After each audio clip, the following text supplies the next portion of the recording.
Hello students, welcome back to the class.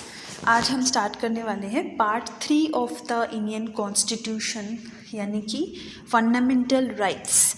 बहुत important segment है, in fact हम कह सकते हैं कि सबसे ज़्यादा इम्पॉर्टेंट सेगमेंट है इंडियन कॉन्स्टिट्यूशन का, पार्ट 3। सो हम स्टार्ट करेंगे आज एक आर्टिकल से, दैट इज़ आर्टिकल 13। आर्टिकल 13 बहुत इंपॉर्टेंट है बिकॉज यहाँ पे हम लोग 3 डॉक्ट्राइन के बारे में भी स्टडी करेंगे। Okay, so let's start with Article 13(1). Article 13(1) क्या कहता है? All the laws in the territory of India immediately before the commencement of the Constitution, in so far as they are inconsistent with the provision of the part, shall to the extent of such inconsistency be void। यहाँ पे देखिए बोला है कि before the commencement of the constitution, यानी कि 26 जनवरी 1950 के बारे में यहाँ पे बात हो रही है। 26 जनवरी 1950 में इंडियन कॉन्स्टिट्यूशन का कमेंसमेंट हुआ था। उससे पहले के जो लॉज हैं हम प्री कॉन्स्टिट्यूशनल लॉ बोलते हैं, और उसके बाद के जो लॉज हैं हम पोस्ट कॉन्स्टिट्यूशनल लॉ बोलते हैं। सो यहाँ पे आर्टिकल 13(1) में बेसिकली प्री कॉन्स्टिट्यूशनल लॉ के बारे में बताया हुआ है कि कोई भी अगर ऐसा लॉ, कोई प्रोविजन ऐसा है जो part 3 of the Indian constitution को वायलेट कर रहा है या इन कोई भी इनकन्सिस्टेंसी है तो वो वॉइड मान लिया जाएगा। एंड सेकेंड पार्ट में क्या बोला है आर्टिकल 13(2) में कि state shall not make any law which takes away or abridges the rights conferred by this part, and any law made in contravention of this clause shall to the extent of the contravention be void। कोई भी state ऐसा कोई भी law नहीं बनाएगा कि किसी particular citizen का कोई भी फंडामेंटल राइट को एब्रिज करे या वायलेट करे। लेकिन अगर कोई भी ऐसा लॉ अगर बन भी जाता है इन contravention of this part, this clause, तो ऐसा कोई भी प्रोविजन अगर बन भी गया तो वो वॉइड होगा। ओके, एंड क्लॉज 3 क्या कह रहा है? In this article unless the context otherwise requires law includes. Law में क्या क्या इंक्लूड होगा हमने, क्योंकि क्लॉज 1 एंड 2 में लॉ के बारे में स्टडी कर रहे हैं, pre constitutional law and post constitutional law. तो ये लॉ क्या क्या इंक्लूड करेगा? Ordinances, orders, by law, rules, regulations, notification, customs, usage of this territory of India. Okay, so ये 3 क्लॉज बहुत इंपॉर्टेंट है। इन 3 क्लॉज के साथ साथ हम लोग आर्टिकल 13 में 3 डॉक्ट्राइन के बारे में भी स्टडी करते हैं कि बाई चांस मान लो कि कोई ऐसा लॉ बन भी गया, यानी या फिर पहले से मान लो कोई ऐसा लॉ था जो फंडामेंटल राइट्स को वायलेट कर रहा था, तो उनका होगा क्या आगे? पूरा लॉ ही, मतलब पूरा के पूरा एक्ट ही वॉइड डिक्लेयर कर दिया जाएगा?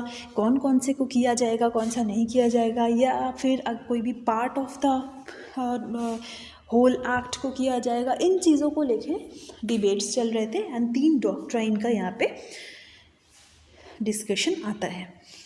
अच्छा, ये जो काम है कि कॉन्स्टिट्यूशन के पार्ट 3 को वायलेट कर रहा है या नहीं कर रहा है कोई भी एक्ट, कोई भी लेजिस्लेचर का एक्ट, लेजिस्लेटिव एक्ट्स ही होते हैं ना, लेजिस्लेचर का काम होता है लॉ मेकिंग। सो ये काम किसका है? कौन देखेगा कि ये कॉन्स्टिट्यूशन के पार्ट 3 को वायलेट कर रहा है या नहीं कर रहा है? ये पावर होता है कोर्ट के पास, जुडिशियरी के पास बेसिकली।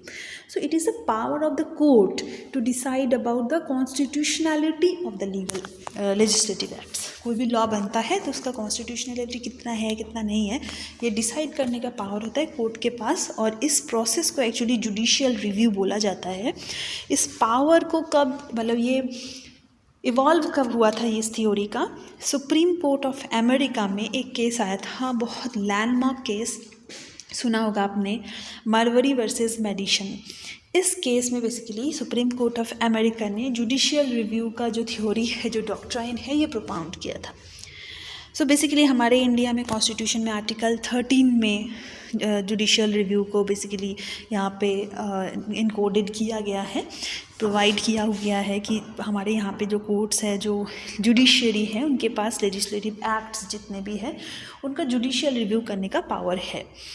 एंड एक, आप क्योंकि लॉ स्टूडेंट हो तो आप केशव नंदा भारती केस सुना ही होगा, तो केशव नंदा भारती केस में भी ये हेल्ड हुआ था कि जुडिशियल रिव्यू क्या है, हमारे इंडियन कॉन्स्टिट्यूशन का एक one of the most important basic feature है।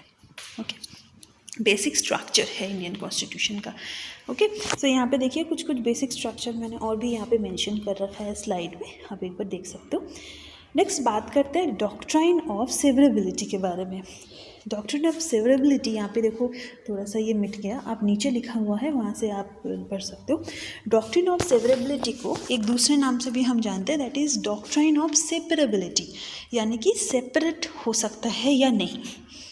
So the need of this doctrine arises when there is an issue of invalidity and unconstitutionality of the part of the statute.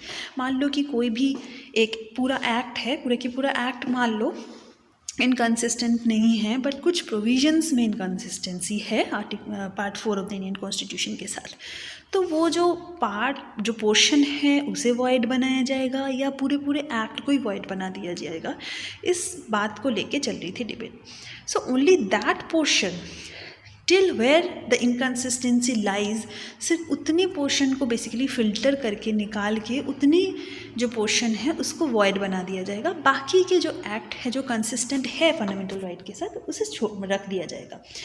So if both the valid and invalid part are so closely mixed up and each other that it cannot be separated, then the whole law or act will be held invalid. तो यहाँ पे doctrine of सेपरेबिलिटी में ये देखा जाता है कि this is separable और not separable. If it is separable तो जितना पोर्शन इनवैलिड है, इनकन्सिस्टेंट है, उतने पोर्शन को वॉइड बना के बाकी का वैलिड रखा जाता है। But A.K. गोपालन वर्सेस स्टेट ऑफ मद्रास में ये कहा गया है कि बाई चांस अगर ऐसा होता है कि कोई भी ऐसा एक्ट है जिसका वैलिड और इनवैलिड पार्ट जो है ये इतना ज़्यादा क्लोजली कनेक्टेड है कि सेपरेट नहीं कर सकते हैं, इन दैट केस क्या होगा, पूरे एक्ट को ही इनवैलिड माना जाएगा, यानी कि पूरा एक्ट वॉइड हो जाएगा। ओके, सो शॉर्टकट में डॉक्ट्रिन ऑफ सेपरेबिलिटी आई होप कि आप समझ गए। देन आता है डॉक्ट्रिन ऑफ एक्लिप्स। एक्लिप्स, इसे समझने के लिए मैं एक एग्जांपल ले रही हूँ। जैसे आपको पता है कि 3 तरह के वॉल्केनोज होते हैं, एक एक्टिव होता है, एक डॉर्मेंट होता है और एक डेड वॉल्केनो होता है। उसी तरह से हमारे यहाँ पे लॉ में भी एक एक्टिव लॉ होता है जो ऑलरेडी इन फोर्स होते हैं। एक्लिप्स मतलब कि कुछ देर के लिए, कुछ टाइम पीरियड के लिए छुपा लिया जाता है, हाइड कर लिया जाता है, डॉर्मेंट हो जाता है, बट डेड नहीं हो जाता है ना। सेपरेट करके वॉइड बना दो सेपरेबिलिटी की थ्योरी के अकॉर्डिंग, तब तो वो डेड लॉ बन गया। बट डॉक्ट्रिन ऑफ एक्लिप्स में डेड लॉ नहीं बनता है, इट बिकम्स डॉर्मेट। देखिए यहाँ पे क्या लिखा हुआ है, an existing law which is inconsistent और violates the fundamental rights becomes inoperative from the date when the constitution came into force, that is existing law remains eclipsed and dormant to the extent when it comes under the shadow of the fundamental rights. अगर fundamental rights के साथ inconsistent है, कोई भी existing law का कुछ inconsistency है, तो for the time being क्या किया जाता है, उस law को eclipse कर लिया जाता है, छुपा लिया जाता है या hide कर लिया जाता है। for the time being ये dormant हो जाता है। but अगर किसी तरह से अगर inconsistency हट जाता है in future, तो फिर बाद में वो active बन सकता है, हो भी सकता है। as soon as the eclipse is removed, the law begins to operate from the date of such removal. अब आप बताओगे कि किस तरह से मैम एक इनकन्सिस्टेंसी रिमूव कैसे हो सकता है? हो सकता है 2 तरीके से हो सकता है, या तो कॉन्स्टिट्यूशन बाद में अमेंड हो जाए, क्या पता सिचुएशन चेंज हो जाए, सोसाइटी तो डायनामिक है, लॉ भी डायनामिक है, क्या पता बाद में कोई ऐसा अमेंडमेंट आए कि वो इनकन्सिस्टेंसी हट जाए, या फिर जो एक्ट इनकन्सिस्टेंट है वो एक्ट में कोई बदलाव आ जाए, तब भी हो सकता है। तो 2 तरीके से हो सकता है। तो ये जो 2 वेज हैं, ये Bhikaji Narayan versus state of Madhya Pradesh इस केस में बेसिकली हेल्ड हुआ था। नेक्स्ट क्या है, डॉक्ट्रिन ऑफ वेवर। वेवर क्या है? बेसिकली डॉक्ट्रिन ऑफ वेवर क्या होता है ये मैं बता देती हूँ, एंड इंडिया का क्या सिचुएशन है वो भी बता देती हूँ। डॉक्ट्रिन ऑफ वेवर मतलब होता है, वेव करना मतलब छोड़ देना अपना राइट। डॉक्ट्रिन ऑफ वेवर ये कहते हैं, बेसिकली ये अमेरिका में ये यूज़ ज़्यादा होता है। डॉक्ट्रिन ऑफ वेवर में ये होता है कि आप मान लीजिए आपका कोई राइट है, आप कोई राइट होल्ड कर रहे हो और आप खुद से जानबूझ के अगर वो राइट वॉलेंटरीली अगर आप रिलिंक्विश करते हो, मतलब अपना राइट छोड़ देते हो किसी के लिए, तो उसके बाद में आप उस चीज़ को क्लेम नहीं कर सकते हो। जैसे मान लीजिए फॉर एग्ज़ाम्पल कि आपको आपके रेंटी से रेंट मिलता है हर मंथ पे 5th ऑफ द डे आपको रेंट मिलता है। बट किसी मंथ में आपने वेव ऑफ कर दिया, मान लीजिए फॉर एग्जांपल 5 अगस्त को आपने रेंट नहीं मांगा, आपने जो प्रीवियस मंथ का जो जुलाई का जो रेंट था वो आपने वेव ऑफ कर दिया, एंड बाद में आप क्लेम नहीं कर सकते हो या बाद में आप केस फाइल नहीं कर सकते हो कि उसने रेंट पे नहीं किया है, मतलब आपने अपना राइट जो है वो वेव ऑफ कर दिया है। सो हर इंसान के पास राइट होता है कि वो अपना जो राइट है वो खुद से चाहे तो वो वेव ऑफ कर सकता है क्लेम ना करके।